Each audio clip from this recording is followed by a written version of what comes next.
नमस्कार, आप देख रहे हैं अखंड हिंदी न्यूज 24। मैं हूं आपके साथ सीके सिंह। आइए रुक करते हैं इस वक्त की बड़ी खबर की ओर।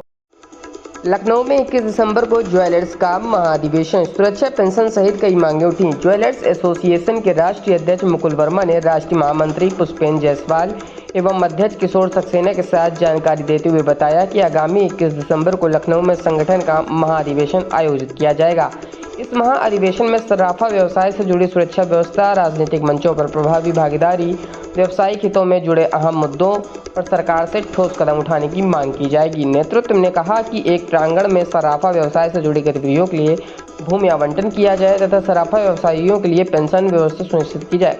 साथ ही जिस प्रकार शिक्षकों को राज्यसभा, विधानसभा और लोकसभा में प्रतिनिधित्व मिलता है, उसी तर्ज पर सराफा व्यवसाय का भी प्रतिनिधित्व मनोनीत किया जाए ताकि उद्योग की समस्याओं को सदन में मजबूती से उठाया जा सके। महाधिवेशन में यह मांग भी रखी जाएगी कि वन विंडो सिस्टम के माध्यम से शस्त्र लाइसेंस की प्रक्रिया को सरल बनाया जाए, जिससे सराफा व्यवसायियों को सुरक्षा सुदृढ़ करने में सुविधा मिले, लूटपाट की घटनाओं में कमी लाई जा सके। संगठन ने विश्वास जताया कि महाधिवेशन के माध्यम से सरकार तक सराफा व्यवसायियों की आवाज़ प्रभावी रूप से पहुँचेगी।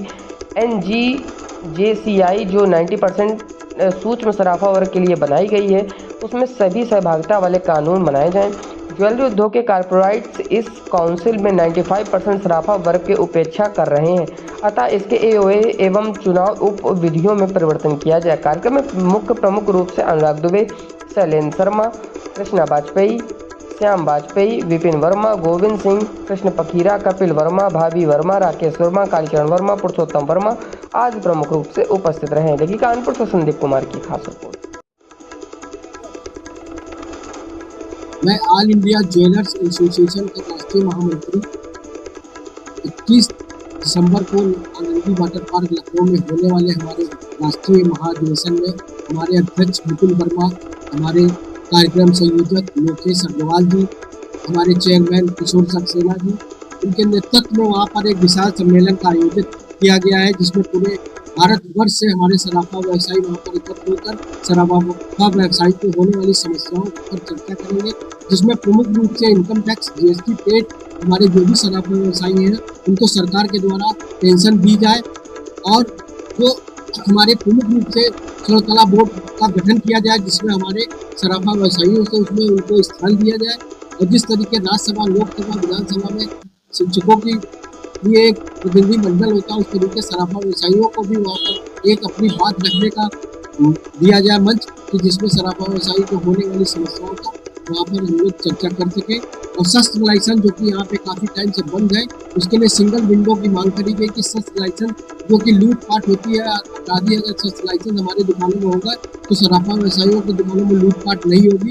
ये सरकार के द्वारा सरकार से हम लोगों की मांग है कि सिंगल विंडो बनाकर हम लोगों को वहाँ पर शस्त्र लाइसेंस तुरंत से तुरंत, जल्द से जल्द दिलाई जाए। पहले हम लोगों का अधिवेशन, इसके पहले 1 साल पहले यहाँ दिल्ली के अंदर अधिवेशन हुआ था। ये हमारा दूसरा अधिवेशन है लखनऊ के अंदर, बहुत बड़ा। इसके बाद हम लोगों का दूसरा स्थान जयपुर और आगरा में से चुना जाएगा, वो वहाँ पे तय किया जाएगा। इसके बाद हम लोगों का अगला राष्ट्रीय अधिवेशन कहाँ पर होगा। आगे सुनवाई नहीं होती तो हम लोग अपनी जो मांग है लोकतांत्रिक तरीके से रखेंगे। उसके लिए हम लोग दिल्ली जाएंगे और उसके लिए हम लोग लखनऊ में जाएंगे।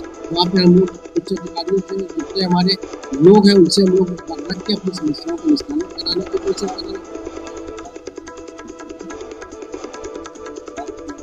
बहुत बड़ा दुर्भाग्य है कि सबसे ज़्यादा राजस्व देने वाले हमारे सराफा व्यवसायी होते हैं और उनकी जो परेशानी, दिक्कतें होती है, उनको सरकार नजरअंदाज कर रही है। तो सरकार से हमें मांग है ये कि कम से कम हम लोगों की एक जो सराफा व्यवसायियों के जो बुजुर्ग हो जाते हैं, जिन्होंने जिंदगी भर इनकम टैक्स और सेल टैक्स पेड किया हुआ है, कम से कम उनके लिए एक पेंशन की व्यवस्था तो होनी चाहिए।